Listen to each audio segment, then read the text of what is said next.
live right here in Northwest Arkansas. It is another episode of Psycho's Platters. Episode 23. We're already up to 23 already. I hope everybody's had themselves a really good week. I have. Go figure. I've been a little bit under the weather, but may or may not be sponsored by Dunkin' Donuts. It could be worth a trip if they'd have one near me. So, I was looking through a couple days ago, resale shop again. I usually try to go, as goofy as this sounds, to the same haunts every few days. I don't go every day because I just don't have time or the money for that. But I usually try to go at least once, maybe let's say twice a week to these places, okay? You just never know. So when I happen to come through and I'm like, oh, this vinyl pile looks a little bigger than it was before. Sure enough, I was right.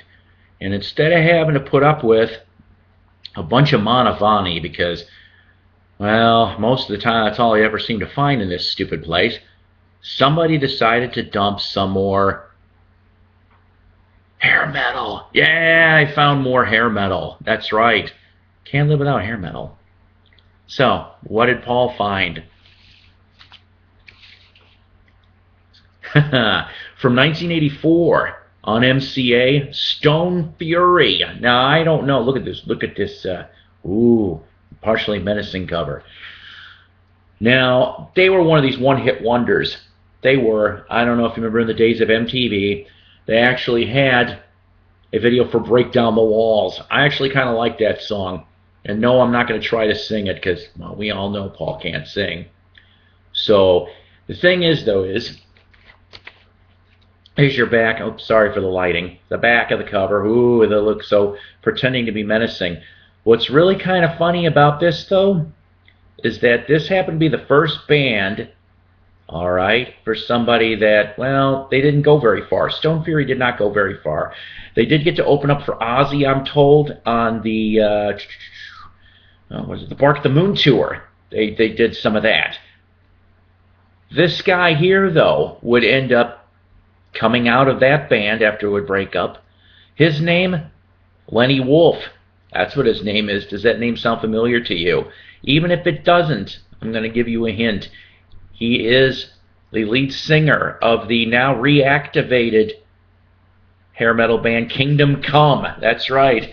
I had the pleasure of seeing Kingdom Come back in 88. Monsters of Rock? Yeah, in Alpine Valley they played. Pretty neat. If you never heard that, the Stone Fury, go listen to him on YouTube. Not a big Paul Young fan, but hey, you know what? It was there. Oh, by the way, all these were a quarter apiece. Thought I'd let you know.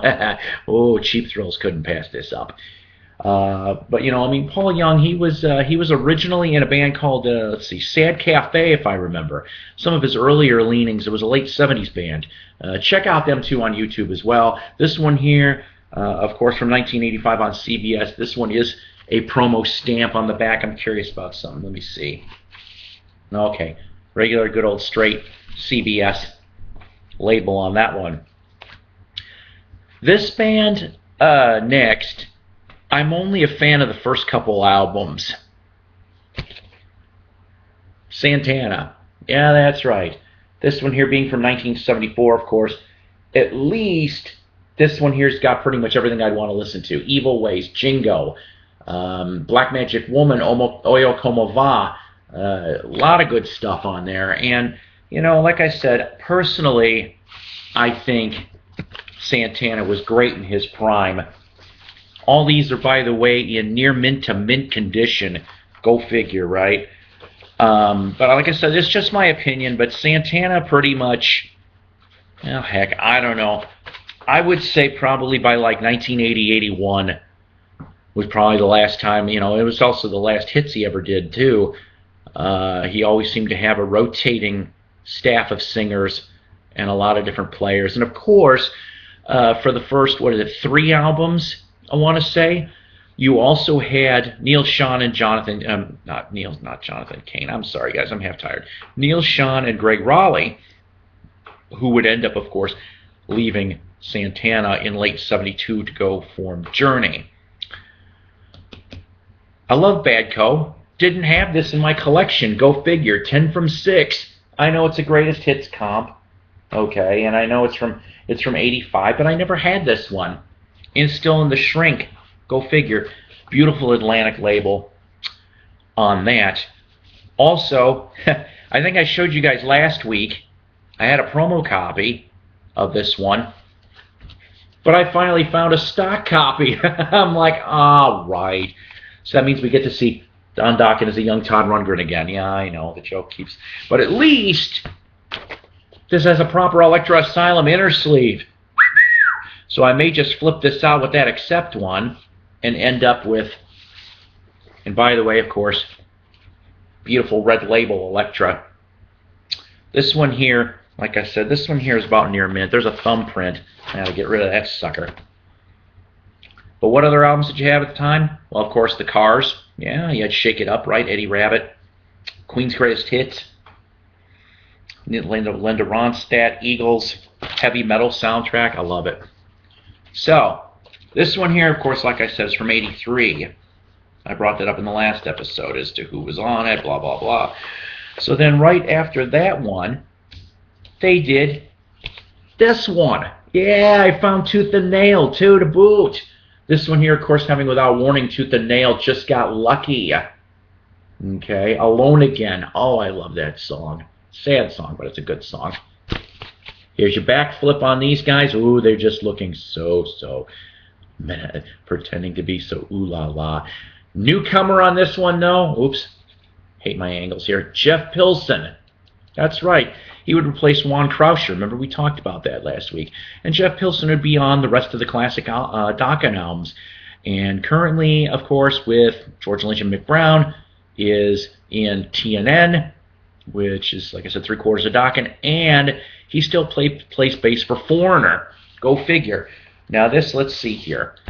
By 1984, where this one came from, you now had this label. Okay? This one here, very clean. I like Dokken.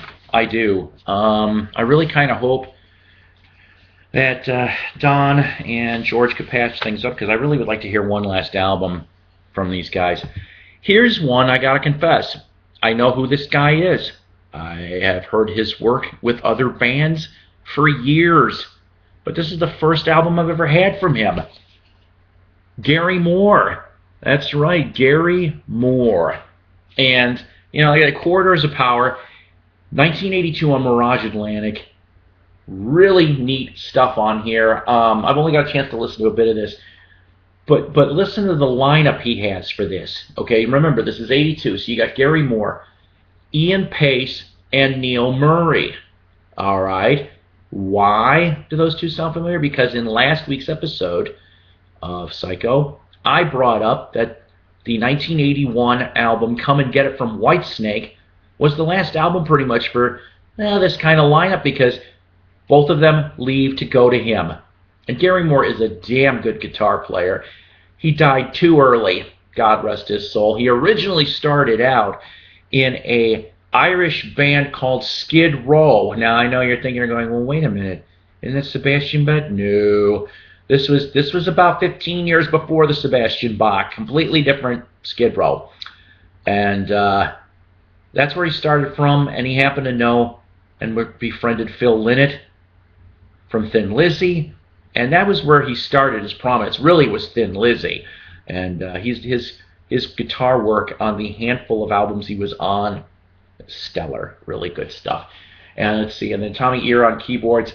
Also, additional vocals on one track, Jack Bruce. Yeah.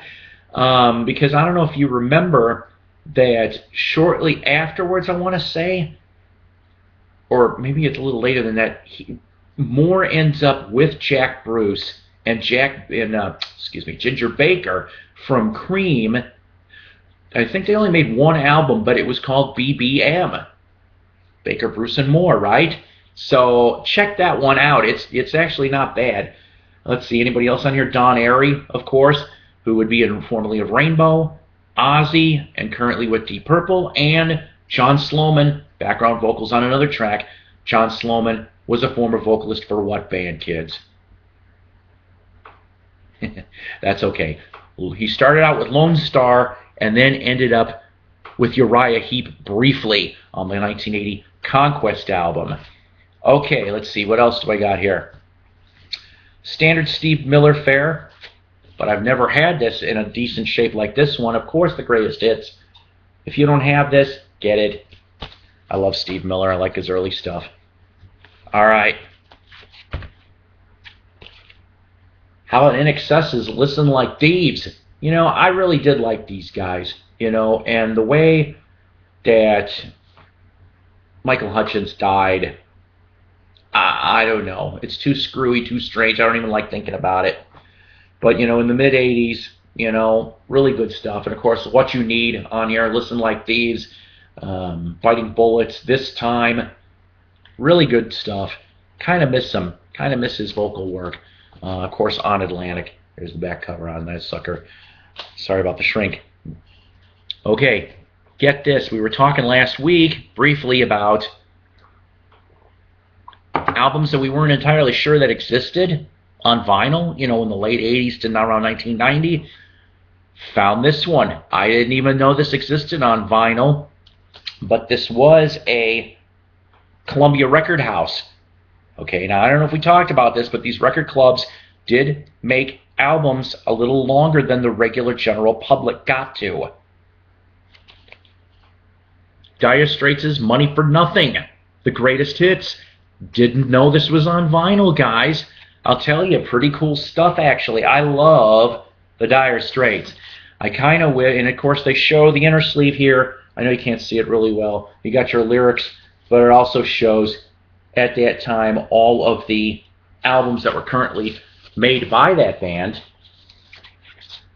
with a nice picture label. Mint condition, really lovely sucker this is. I've been hearing rumors for years that Knopfler might end up doing one more album within the Dire Straits banner. The only person I've heard that's been on board on this possibly, though, is John Isley, the bass player. So I don't know. I still would like to see one more album from these guys, but who knows. Okay, here's another one. This one, really, really nice condition. I love it. Joe Satriani surfing with the alien. Oh, Satch. Satch has been anywhere and everywhere in rock. I mean, you know, you're talking what? I think he was with Deep Purple briefly after Blackmore left in a hissy fit in the 90s. He was briefly with Greg Kinn, too, if I remember correctly. This one here, of course, on the Relativity label, mint condition, 1987 this was put out. I had the pleasure to meet bass player Stu Hamm. Really nice guy. I'm telling you. We talked for a couple minutes about Satch and the stuff that he's doing because, of course, at the time I met him was the B3 project, which was instead of the G3 project, get it with the guitars, they did a B3, which was Stu Hamm, Billy Sheehan from Talus, Mr. Big, and David Lee Roth, and also Jeff Berlin, who has won many awards in the jazz bass category for bass player. And lastly, I kind of like this band. I'm told they're getting back together again, sort of. The Michael Schenker Group. Yeah, that's right. Perfect timing. Now, this one here, of course, produced and engineered by Andy Johns. He was a big popular 70s and 80s mainstay from the production chair. You got Give Me Your Love, Don't Stop Me Now, Follow the Night, Rock Till You're Crazy. Okay, good stuff there. On Capitol, beautiful mint condition Capitol on this one. Can barely read the writing on this. 87, that's right. Most people don't know. It's kind of funny that Macaulay actually briefly sang for Survivor. Go figure. After Jimmy Jameson left or fired or whatever story you want to believe in 06-07, Macaulay actually went and joined Survivor, but he never made an album with them. Go figure. I would have loved to have heard his take on a few things.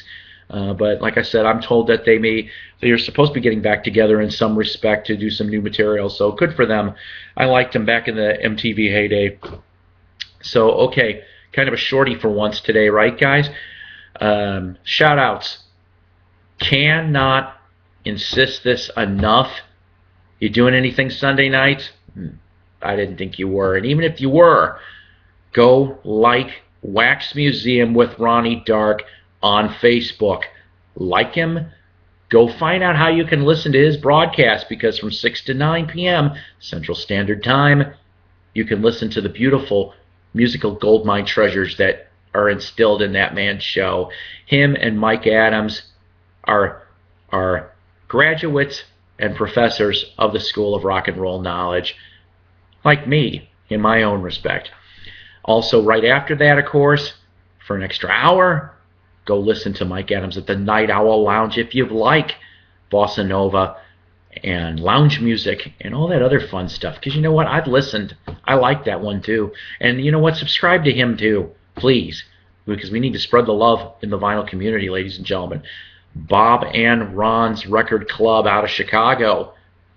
Wonderful stuff, guys. Wonderful stuff. Let's see. What else? Oh, Crate Junkies. Oh, I've been following the videos. This guy keeps coming up with the stuff. And by the way, that's with a Z at the end, not an S, for Crate Junkies. Please go like his YouTube page. He is just fanatically fantastic. Weavy Ray. Let's see what else. I just got done reading AOR magazine. Wonderful stuff. Classic Rock's got a new issue, which I'm hoping to bring up in the next issue or episode or two, because there's a topic in there I'd like to touch on. So you know what? Let's see what else. YouTube vinyl community. You know what? Go on there, because there's a lot of lovely people there, and also Thrifty Music Collectors group. I hope I got everybody covered. If I left you out, I'm sorry. I'm half out of it today. So until next week, take care, God bless, and keep on rocking.